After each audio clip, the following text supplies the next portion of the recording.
तो गाइज हम आपको मिला रहे हैं all India rank 2 Kanhaiya Kumar से। ये सीएमए फाइनल में इस बार हमारे स्टूडेंट रहे हुए और ऑल इंडिया रैंक 2 लाए।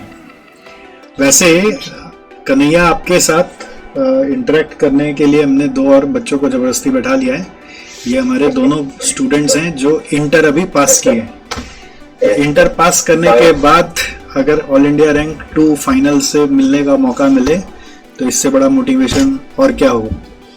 तो इसलिए हम लोग सब मिलके अभी आपसे थोड़ा सवाल जवाब करके और मोटिवेट होंगे। राइट, फर्स्ट ऑफ ऑल आपको हार्टली कॉन्ग्रेचुलेशंस। आपके भाई भैया भी साथ में है क्या? राम कुमार भैया का ऑफिस चल रहा है अभी एक्चुअली। अरे वर्क फ्रॉम होम ही चल रहा है दूसरे रूम में।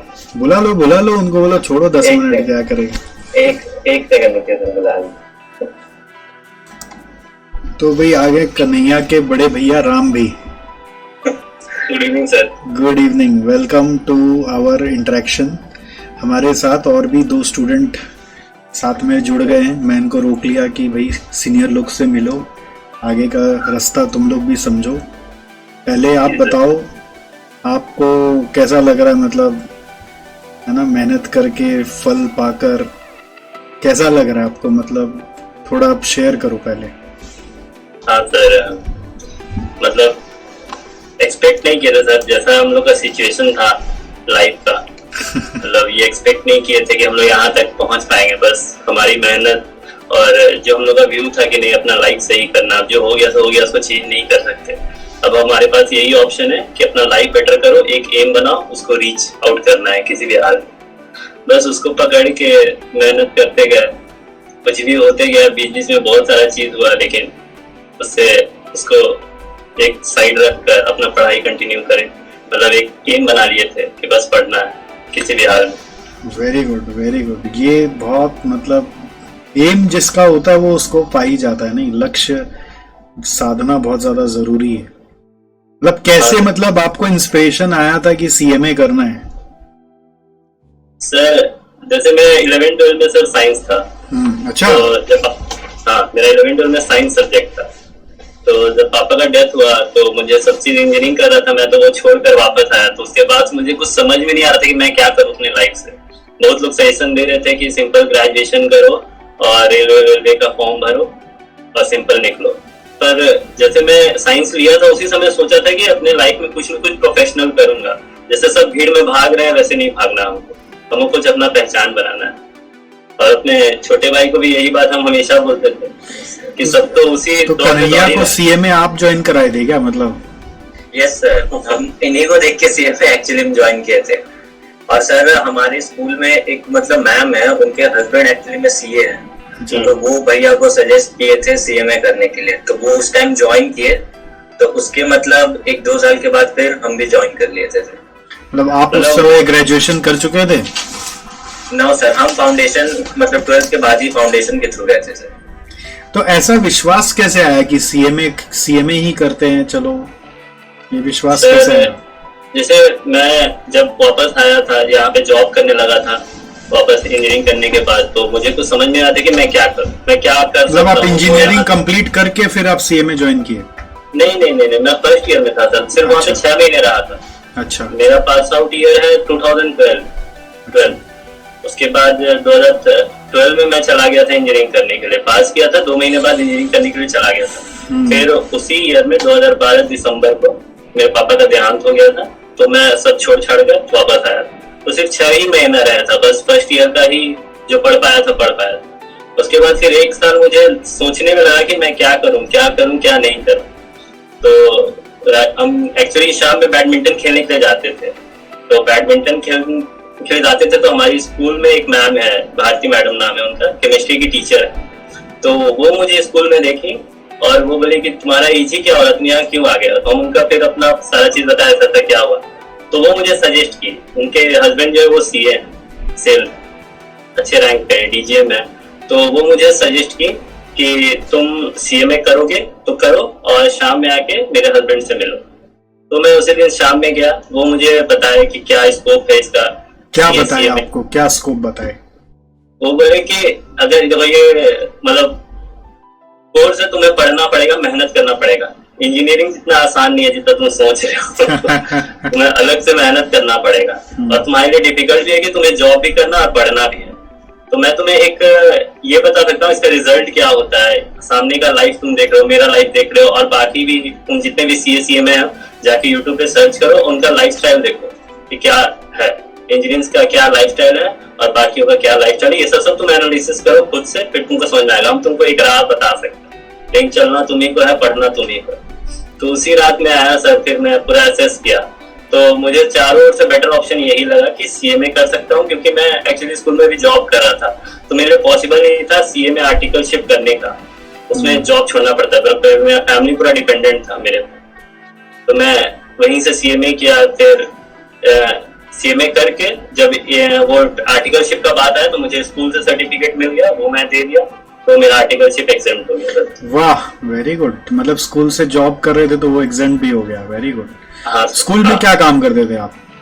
स्कूल में अकाउंट्स में ही थे सर। अच्छा, अकाउंट्स देखते थे, वेरी गुड। हाँ, वो जब ग्रेजुएशन हुआ तो पहले तो हम कैटी में थे सर, 12th के बेसिस पे कुछ मिलता नहीं, वही मिलता। तो ग्रुप डी में पहले मैंने काम किया 3 साल। उसके बाद जब ग्रेजुएशन एडमिशन ले लिया, इग्नू से किया डिस्टेंस लर्निंग। फिर जब ग्रेजुएशन कंप्लीट हो गया तो मुझे ट्रांसफर कर दिए अकाउंट डिपार्टमेंट में। मतलब बीकॉम बात की आप इग्नू से? हाँ, इग्नू से बीकॉम किया। उसके बाद फिर ट्रांसफर कर दिए अकाउंट डिपार्टमेंट, वहाँ पे काम करने। पहले क्या करते थे उसके पहले? उसके पहले मैं सिंपल लैब अटेंडेंट था सर। Lab attendant? अच्छा। हाँ, लैब अटेंडेंट, और कुछ खास काम नहीं होता था। बस थोड़ा मोड़ा कंप्यूटर आता था तो वो मुझे कंप्यूटर में इंगेज कर देते थे, जैसे रिजल्ट बनवाने में, ये सब में इंगेज करके रखते थे। तो फिर वहां से फिर सब चीज सोच साच के, हाँ कैसे ट्रैक है, क्या रीच है, कैसे पहुंचना है, वो सब। उस समय कितना तनख्वाह मिलता था आपको? उस समय सर जब स्टार्टिंग हुआ था मेरा तो हमको 8000 मिलता था। उस समय बहुत मुश्किल होता था पढ़ाई करना भी, सब चीज करने। फिर कैसे मैनेज किया इसमें इतना कम तनख्वाह में पढ़ाई करना, कैसे दोनों भाई का? तो पढ़ाई किया, फिर कुछ पापा का पैसा मिला था PF का। अच्छा। हाँ, तो उसमें से कुछ इंगेज किया, लेकिन फाइनल में आते आते लेक्चर्स परचेज करना था, उसके लिए कुछ लोन लिया। लोन लेना पड़ा? हाँ, लोन लेना पड़ा था। वाह वाह। लोन तो अब चुक गया सर, मैंने चुका दिया लोन सब। अब इस पे कोई लायबिलिटी नहीं। चलिए, वो तो बढ़िया है। मतलब लोन क्या है, ये एक इन्वेस्टमेंट किया आपने अपनी जिंदगी के ऊपर। This was very very good. Yes, मतलब ये भी कलेजा चाहिए कि मैं लोन लेकर कुछ अपने अच्छे के लिए कर रहा हूँ, तो करना बनता है। हाँ सर, और मेरे से अच्छा रिजल्ट तो इसका हुआ है, तो सब लोन सब कुछ नहीं दिखता है। फिर कैसे, मतलब पढ़ाई जब करते थे तो मतलब इंटर में भी क्लासेस लिए ही थे सारा अपना? हाँ सर, इंटर में भी क्लासेस लिए थे। तो मैं स्कूल जाता था, मेरा टाइमिंग था स्कूल का 7:30 बजे तक मुझे स्कूल पहुंच जाना था। तो मैं 7:30 बजे स्कूल पहुंचता था और एक रूम में लैपटॉप लेके जाता था, तो एक रूम में 2 घंटे तक बैठ के पढ़ता था, फिर निकलता था, फिर काम करना स्टार्ट किया। फिर जो भी काम हुआ वो किया। फिर जब छुट्टी मेरा होता था 3:30-4 बजे, तो छुट्टी के 2 घंटे पहले फिर बैठ के पढ़ लिया, फिर घर आया, खाना खाया, फिर पढ़ा। ऐसे ही करके सर मैनेज करके क्या। और तुम्हारा कन्हैया, तुम्हारा कैसा चलता था? सर मेरा तो आर्टिकलशिप चलता था, तो आर्टिकलशिप 10 बजे जाना रहता था। और बाद में कहाँ करते थे articleship? Sir articleship sir SAIL refractory unit में, सेल का ही यूनिट है, तो रिफैक्ट्रीज वगैरह बनाती है वो स्टील, ये सब मेल्ट करने यूज होता है। ओके। तो बोकारो में ही है सर वो। तो वहीं पे आर्टिकलशिप का एक्सपीरियंस था मेरा 3 साल का। ओके। इंडस्ट्रियल ट्रेनिंग का 3 साल तक काम किया आप वहाँ पर? Yes sir. नियम तो 12-15 महीने का ही है, अभी तो 15 महीना है। ये सर 12 महीने, पर एक्चुअली सर PSU वगैरह में सर 12 महीने में मतलब मेरे को जैसा लगता है कि कुछ मतलब सीख धीरे धीरे बहुत सिखाते हैं, तो मतलब थोड़ा टाइम लगता है उसका अप्लाई वगैरह करने में। तो सर वो लोग उस टाइम बोल रहे थे कि आप 3 साल तक भी एक्सटेंड कर सकते हैं सर। अच्छा, अलाउ कर दिए वो एक्सटेंड? यस सर, तो एक्सटेंड कर लिया था मैं 3 साल तक। Very good very good. फिर ऑफिस के साथ क्लासेस कैसे करते थे? सर क्लासेस पे सर सुबह करके जाता था, मतलब 10 बजे ऑफिस रहता था, सुबह क्लासेस करता था, फिर आके ही सर करता था। 2 क्लासेस देखता था दिन भर में, 6 घंटे का, 3-3 घंटे का। रोज करते थे कि हफ्ता में मतलब 2-3 दिन करते थे? नहीं नहीं सर, मतलब 7 दिन में 4-5 दिन करते ही थे सर, एक दिन जैसे। और सर मेरा जैसे ना ऑफिस में सर सेकंड सैटरडे और फोर्थ सैटरडे ऑफ रहता था, तो उस दिन मेरे पास पूरा टाइम रहता था, तो फिर क्लासेस करता था आराम से। अच्छा, वेरी गुड। तो मेन क्या, मान लीजिए फाइनल में चैलेंज यही रहता है ना, बच्चा लोग ऑफिस चालू कर देता है और फिर पढ़ाई छोड़ देता है। Yes sir. ऐसा आपने दोस्तों में भी देखा होगा। Yes sir. तो उसके लिए क्या सुझाव देंगे आप इनको? ये जैसे 2 बच्चे बैठे हमारे सामने, उनका भी यही हालत है। लोग पढ़ाई से ना इंटर में उबता जाता है और उसके बाद फाइनल में जाता है और बोलता है अब हम ऑफिस ही पूरा समर्पित हो जाएंगे, भूल जाता है कि क्लासेस बोलकर भी कुछ करना पड़ता है। तो सर वो तो मेरे साथ भी हुआ था सर, पहला 1 साल तो मैं भी सर पूरा मतलब ट्रेनिंग में ही इंगेज था। हाँ, कंप्लीटली पूरा इंटर के बाद ट्रेनिंग में ही इंगेज था। उसके बाद फिर सेकेंड ईयर से थोड़ा रिलैक्सेशन ये सब मिला, मतलब काम वगैरह जब सीख गया, करने लगा, फिर तब सर पढ़ाई मतलब करता था। और सर वो थोड़ा तो हेक्टिक हो ही जाता है सब बच्चों के लिए कि ट्रेनिंग के साथ अगर पढ़ना ही है तो। और वही टाइमिंग सबको मिलता है, सुबह और शाम रात में। मेरा तो जैसे सर कभी कभी मतलब 4-5 बजे भी छुट्टी हो जाता, थोड़ा लिबरल था तो वो एडवांटेज तो तुमको मिलेगा ही वहाँ पर। Yes sir. पीएसयू वाला में ये फायदा मिलता है, लेकिन वही है कि वहाँ पे भी 3-4 साल रगड़ना भी पड़ता है, तब उसमें कुछ वैल्यू ऐड होता है। यस सर, तब कुछ एक्सपीरियंस अच्छा मिलता है। हाँ, और बताइए और क्या क्या करते थे, कुछ और कहानियां बताइए। जैसे मतलब कोर सब्जेक्ट में सर एसएफएम हो गया सर आपका सब्जेक्ट। हाँ। जब सर वो पढ़ते थे तो मैं क्या करता था सर, एसएफएम में जैसे आप बोलते थे कि हर चैप्टर खत्म होने के बाद वो अपने से समरी नोट्स बना लो, तो समरी नोट्स में ज्यादातर फॉर्मूलेस वगैरह रहते थे। तो मैं क्या करता था सर, समरी नोट्स मतलब एक पेपर में नहीं लिखता था सर, मतलब एक बड़ा सा थर्मोकॉल खरीदता था, उसके ऊपर मतलब चार्ट बना के सब फॉर्मूला के साथ एकदम मतलब एक रूम में, अपने रूम में चिपका देता था। कहाँ है वो? है अभी कि हटा दिया? वो इसी वॉल पे लगा हुआ, इसी वॉल। हम लोग एक्चुअली ये हाउस चेंज कर रहे हैं सर, इसलिए उसको जस्ट इसके सर ये रूम पूरा भरा हुआ था फॉर्मूला वगैरह से। तो मतलब ऐसा मतलब एक टाइम हो गया था ना सर, सुबह देखते देखते कि मैं मतलब मुंह पे सब फॉर्मूला वगैरह रहता था, अभी भी है सर, मुंह पे ही एकदम रहता था। फिर ऑफिस और सर प्रैक्टिस में क्या करता था कि जब भी मैं ऑफिस वगैरह जाता था ना, तो जो क्या बोलते हैं प्रिंटर के पेपर्स रहते हैं ना सर, जाते ही जाते प्रिंटर्स के मतलब जो पेपर रहते हैं उठाता था उसको, और पेन एक उठाता था, बस सबसे पहले जाते जाते मतलब अब कुछ नहीं तो अपने मन से मतलब जो फॉर्मूला मुझे याद है सब लिखता था। तो मतलब एक टाइम ऐसा आ गया था कि सर मतलब कुछ भी फॉर्मूला ऐसा नहीं था जो याद नहीं था। ऐसे में ज्यादातर दिक्कत आते बच्चों को, पर फॉर्मूला को लेकर सर मेरे को कभी दिक्कत नहीं आया कुछ में। तो मेहनत किया ना तब ना समझ में आया ना ये फल कैसे मिला, इतना रैंक कैसे आया। अब हर एक जन का कोई एक सीक्रेट निकल के आता ही है, बात करते हैं तो। यस तो आपका यही मतलब जो बच्चे लोग को बार बार बोलते हैं ना, बस क्या बच्चा लोग कान से सुनता है, इधर से निकाल देता है, कुछ कुछ का दिमाग में सेट होता है तो वही एक्शन लेता है। वेरी गुड, बहुत अच्छा है। ये सब थर्मोकोल वाला सबका फोटो भेज देना यार मेरे को। यस सर, जरूर होगा, हम लोग जरूर भेज देंगे। अगर हो सके तो उसको पैकिंग करवा के एसएससी में कुरियर कर देना। दिखाएंगे ये लोग नालायक लोग कैसे पढ़ता है। ये लोग कहाँ मतलब इतना ही सोच के इनको करंट लग रहा होगा कि अरे इतना करना पड़ेगा क्या। एकदम वर्थ इट है सर। वो शुरू का मतलब 1 सप्ताह प्रॉब्लम करेगा, लेकिन 1 सप्ताह के बाद आपको ऐसा लगेगा कि एकदम मतलब कुछ छूट ही नहीं रहा, सब्जेक्ट में इतना ग्रिप है कि कुछ नहीं छूट रहा। बहुत वर्थ इट है सर। आपको बाकी सब्जेक्ट में और कौन सा सब्जेक्ट में थोड़ा कठिनाई होता था? सर हमको सर ज्यादा दिक्कत होता था सर एक्चुअली में सीएफआर में, वो सिलेबस के चलते सर।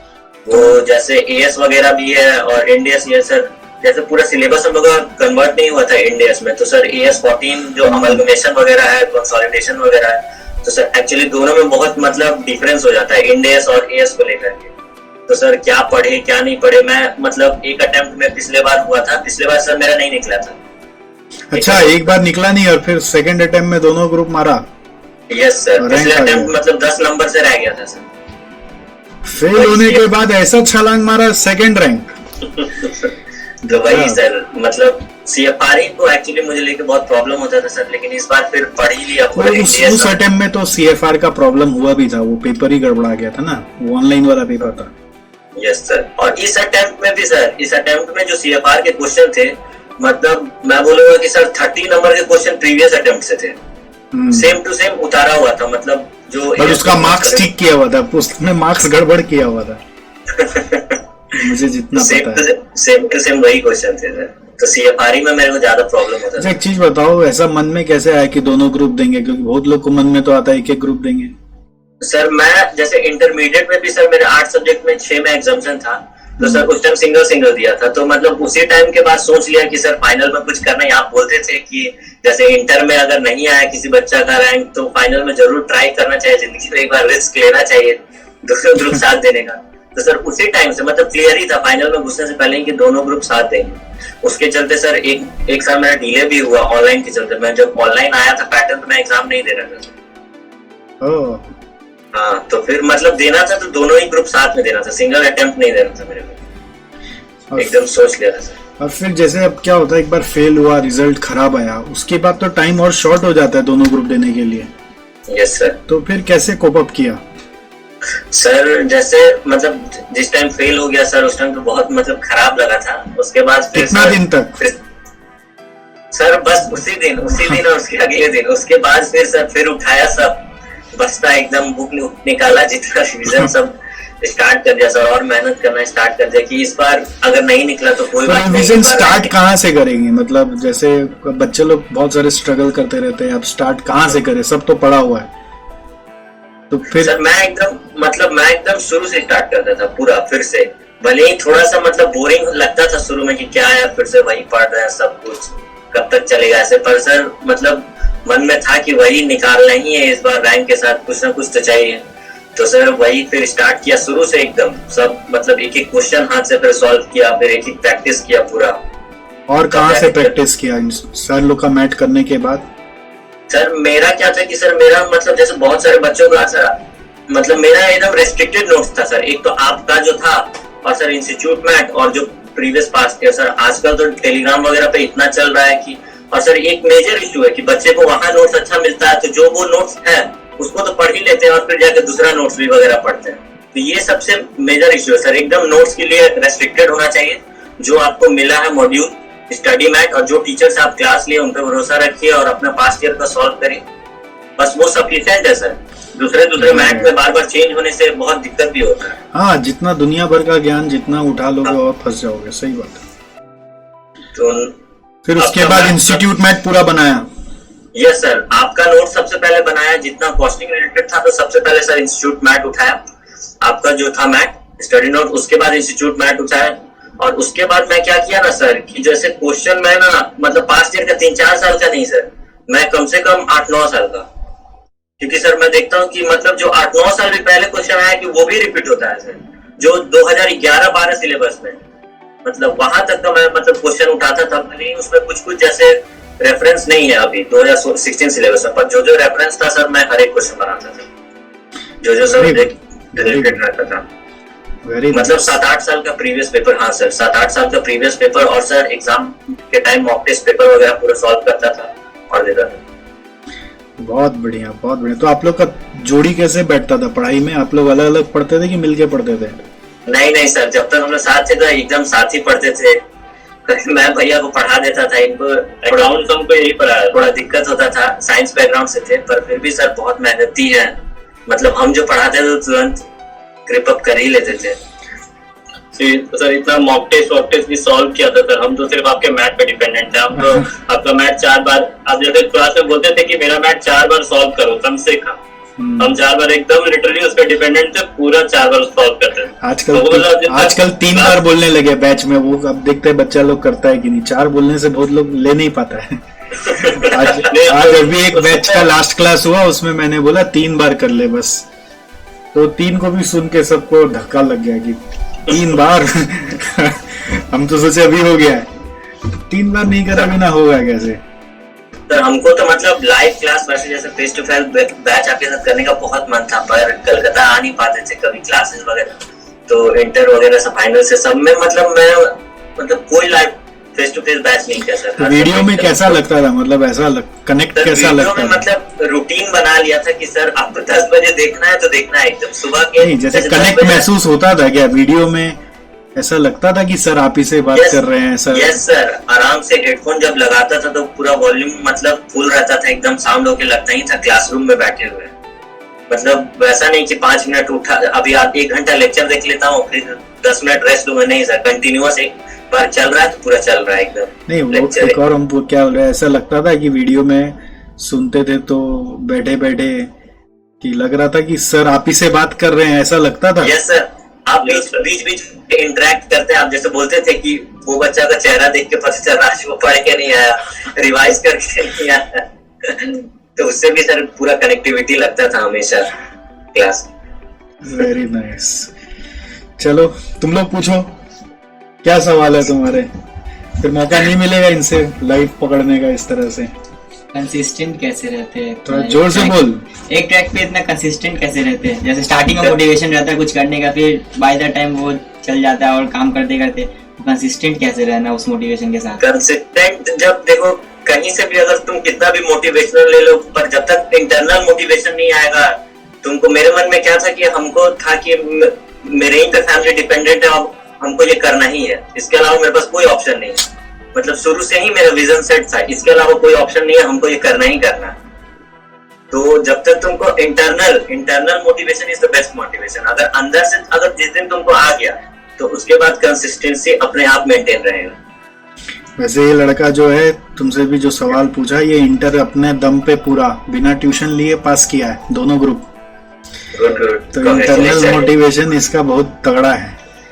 बस वही है कि तुमको ये सोचना है कि और ऑप्शन नहीं है मेरे पास, जितना ऑप्शन बना के चलोगे तुम्हारा मोटिवेशन फुस डाइवर्ट हो जाएगा। समझ गए? अभी फोकस बोलता है ना, तुम एक बार पूछा था ना मेरे से कि कैसे कितना सारा जो लाइफ का प्रॉब्लम्स है वो सब कैसे सॉल्व करते हो। लाइफ में बहुत सारा छोटे छोटे प्रॉब्लम्स है, ये मेरे को एक दिन फोन पे पूछा था, सौम्यदीप नाम है इसका। तो बहुत प्रॉब्लम है, जैसे मेरा दोस्त अच्छा मोबाइल लेके रखा है, ये एक प्रॉब्लम है। उसका कपड़ा मेरे से अच्छा है, दूसरा प्रॉब्लम है। उसका घर मेरे से अच्छा है, तीसरा प्रॉब्लम है।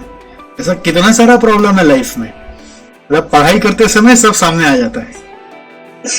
ये सब टेम्पररी है। हमको सर याद है, जैसे आप एक ट्रांसपोर्टेशन का क्लास ले रहे थे तो आप एक वर्ड जिक्र किए थे, द सीक्रेट, तुमको याद है? तो वो मूवी देखने लायक है, वो देखो, तुम्हारा लाइफ पूरा विजन चेंज हो जाएगा लाइफ का। तुम जो चीज बनना चाहते हो उसको आज ही में जीने लो, तो फिर कोई डिस्ट्रैक्शन तुमको नहीं मिलेगा। हाँ सर, जैसे बताते थे कि तुमको मर्सिडीज मिल जाएगा, तुम क्या करेगा? चला पाएगा? गाड़ी मिल जाएगा तो क्या करो?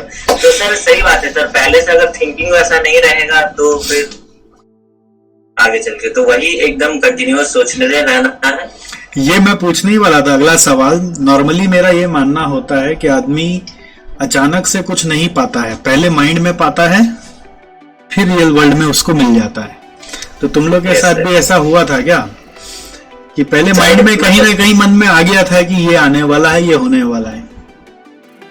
मतलब इस पिछले बार तो नहीं सर, लेकिन इस बार जैसे एग्जाम दिया था तो मतलब जिस तरह से गया था सर, CFR के बाद थोड़ा डिमोटिवेट हो गए थे, लेकिन उसके बाद फिर वही मतलब सोचे कि और भी बहुत सारे पेपर, अभी 6-7 पेपर्स बचे हुए हैं, मतलब तो सर मतलब उसके बारे में फिर सोचना बंद कर दिया और फिर दिया। मतलब जिस तरह से सर एग्जाम गया था, मेरे को मतलब इतना लग रहा था कि अगर CFR में फेल किया तो मतलब एक ग्रुप मेरा लटक जाएगा, लेकिन अगर CFR में पास किया तो रैंक टॉप 10 के अंदर तो फिक्स ही है। मतलब इस टाइप का मेरे को अंदर से आ रहा था।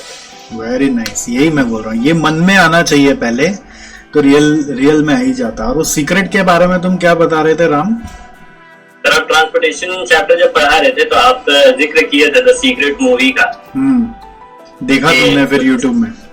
यार सर, तो मैंने तो देख लिया, वही मेरे सबसे ज्यादा मोटिवेशन था, वही हमको हमेशा फोकस रखता था कि जो तुम अपने आप को लाइफ तुम प्रॉमिस किए हो, जहां तुम पहुंचना चाहते हो उसको आज में ही जीने लगो, तब तुम सब चीज अचीव करोगे धीरे धीरे आराम से। और ऐसा है ना कि चारों ओर से जो भी तुम्हारे सामने लोग हैं, जो भी कुछ भी हो रहा होगा, वो तुमको लगेगा कि वो तुमको अपने अचीवमेंट की तरफ ले जा रहा है, कोई तुमको दूर नहीं कर रहा।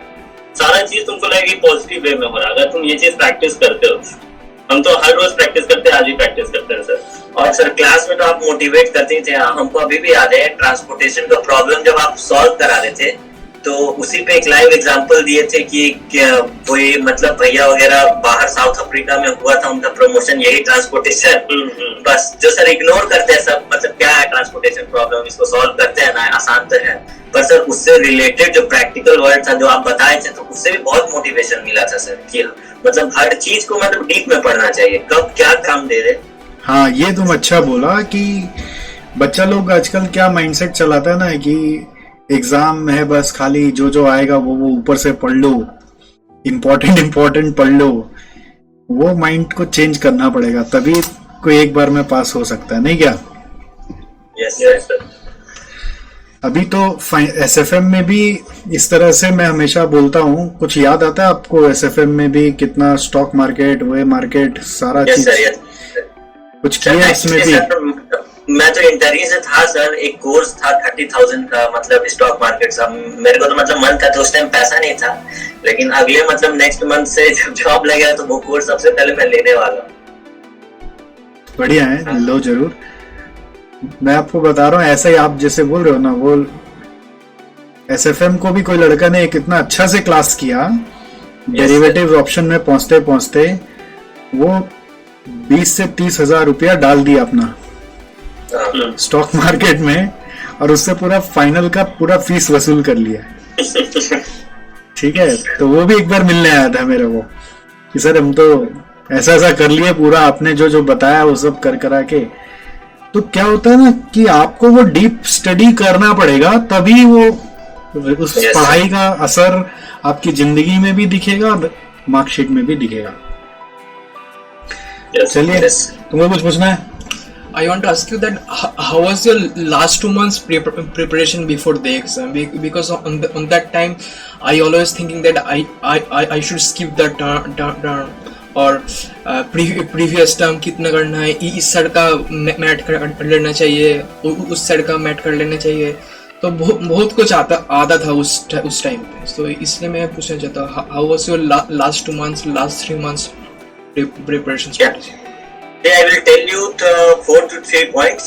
Actually, first तो सेल्फ स्टडी, मतलब उस टाइम तो पूरा सिलेबस कंप्लीट हो जाना चाहिए। लास्ट 3 मंथ से पहले सिलेबस पूरा कंप्लीट हो गया। उसके बाद फिर क्या करना है आपको ना कि उठाना है कोई एक, मतलब दो सब्जेक्ट उठाइए, मतलब डेली का, मतलब जो भी स्ट्रैटेजी है आपका वो उठाइए और सेल्फ स्टडी पे ज्यादा फोकस करिए। मतलब कि जैसे लेक्चर्स वगैरह पे ज्यादा फोकस नहीं कर रहा था मैं क्या करता था स्पेशली कि जब सिलेबस कंप्लीट हो गया लास्ट 3 मंथ्स में, तो सेल्फ स्टडी पे ज्यादा फोकस करता था। सेल्फ स्टडी पूरा, मतलब जो रिवीजन लेक्चर वगैरह है वो सब तो देखता ही था, और जो क्वेश्चन प्रैक्टिस है, जैसे हम लोग का आदत क्या रहता है कि उस टाइम भी टिक करते हैं कि जैसे ये आसान क्वेश्चन है ये तो हो जाएगा, वो आसान क्वेश्चन है ये भी हो जाएगा। वो आसान नहीं रहता है एक्चुअली में, वही आसान क्वेश्चन फिर आगे चल के दिक्कत करता है। तो हर एक क्वेश्चन को प्रैक्टिस कर लेना है और कंसिस्टेंसी एकदम मेंटेन करना। 6 to 8 आवर्स तो पढ़ना ही पड़ेगा, हर मतलब सिलेबस इतना वास्ट है कवर करने के लिए। और भी जैसे पढ़ाई तो सभी करते हैं, लेकिन फिर उस टाइम लगता है थोड़ा होपलेस तो फील होता है, तो उस टाइम थोड़ा मोटिवेटेड रहना है और सर्कल हमेशा मतलब स्ट्रांग रहना है, अच्छा रखना है। सर्कल सर बहुत मायने रखता है, मतलब जो फ्रेंड सर्कल है। मतलब लास्ट 3 मंथ्स में भी मतलब मैं क्या करता था कि मुझे मतलब उससे पहले कॉल आते थे कि इस टाइम ये पढ़ा दो, इस टाइम वो पढ़ा दो, ये सब। तो कंसिस्टेंसी पूरा मेंटेन रखना और ये सब, यही सब है। Thank you. तो यही है लास्ट 3 महीना में, पहले तो ये इंश्योर करना है कि क्लासेस नहीं चल रहा। हाँ, यस सर। दूसरा चीज है कि आप बैठ के अपना इंस्टीट्यूट मैथ सॉल्व करिए। हाँ, उस टाइम सेल्फ स्टडी पे सर ज्यादा फोकस करना है, क्योंकि सर क्लासेस चलते हैं तो मतलब एक फिक्स टाइम है कि वो आपका जाएगा ही जाएगा। सपोज 3 घंटे का लेक्चर देख रहे हैं तो 3 घंटे, आजकल तो मैराथन सर चलते हैं 10-10 घंटे के। तो बहुत स्टूडेंट क्या करते हैं कि सर मतलब रिवीजन सेल्फ स्टडी की जगह वो सोचते हैं कि मैराथन ही 3 बार प्ले कर लेते हैं, सब दिमाग में चला जाता है मैराथन के थ्रू। पर सर वो बहुत गलत है। सेल्फ स्टडी जब तक अपने हाथ से लिख के नहीं करेंगे तब तक वो एकदम माइंड में नहीं आता है। जी, मैराथन एक बार आप देख लीजिए, देखना है, बट आपको अपने से माइंड को ना दोहराना पड़ता है। जैसे ये बता रहे थे ना कि हम व्हाइट पेपर लेके फॉर्मूला लिखने लगते थे, तो ये जो एक्टिविटी होती है उससे आपका कॉन्फिडेंस बढ़ता है। हम लोग वीडियो देखते हैं ना तो क्या होता है, वो अंदर जा रहा है, वो और नया ज्ञान जा रहा है और नया वर्जन जा रहा है, लेकिन आपके अंदर क्या है वो चेक नहीं हो रहा ना। तो जब आप वो चेक करने का हैबिट डाल देंगे, आपका पढ़ाई होने लग जाएगा। चलिए, बहुत बढ़िया लगा आपसे बात करके, मजा आया बहुत। Thank you. और हम लोगों का मिठाई बाकी है। यस सर, कलकत्ता अभी आएंगे सर, आप भी आएंगे तो हम लोग भी पार्टी करेंगे, तब आराम से आइएगा, ठीक है। Yes sir. चलिए, बहुत खुशी का बात है, और बढ़िए और आगे बढ़िए, सबका नाम रोशन करते जाइए और नया अपना गोल सेट करिए, नया एम सेट करिए। एक एक एम लाइफ में हमेशा रहना चाहिए। एक एम आया, achieved, next aim achieve, next aim achieved. तो ऐसे, और अब दोनों भाई मिलके अब एक ही एम, बड़ा बड़ा एम देखिए कि ये हम लोग को 5 साल में अपने लिए जमा करना है, इतना पूंजी हम लोग को अपने लिए जमा करना है, ऐसा एक एम बनाइए। फिर अभी खर्चा मत करिए कोई भी शौक में, अभी बस दोनों भाई मिलके पूंजी बनाना है। उसका टारगेट क्या बनते हैं, प्रेजेंट वैल्यू जानते हैं ना, फ्यूचर वैल्यू, प्रेजेंट वैल्यू। हाँ, एनवीटी लेकर फ्यूचर वैल्यू निकालिए महीना का, कि इतना रुपया मेरे को आज से 5 साल बाद दोनों जन का मिलके चाहिए। उसके बाद सोचेंगे घर लेंगे कि गाड़ी लेंगे कि बंगला लेंगे कि क्या करेंगे। पहले 5 साल अपना लेवल एक लेवल पे ले आइए, उसके बाद जो कमाई होगा उस कमाई से कुछ करिएगा। वो रुपया को लेके जाम कर देंगे, वो रुपया को लेके बोलेंगे इसको रिटायरमेंट के बाद उठाएंगे। पहला 5 साल सारा रुपया जमा कर दीजिए, जितना 80% सेविंग्स, 90% सेविंग्स, जितना मैक्सिमम हो सके। मिल के काम कर रहे, मिल के एक घर में एक सीएमए हो जाए तो कल्याण हो जाता है। यहाँ तो 2 सीएमए है तो डबल हो गया है, तो 25% पे खर्चा चलेगा, 175% आपका सेविंग्स होगा। गोल बनाइए, एक बहुत बड़ा गोल है वो। यस। चलिए, see you, tata, bye bye, take care. Thank you sir, thank you sir, thank you so much.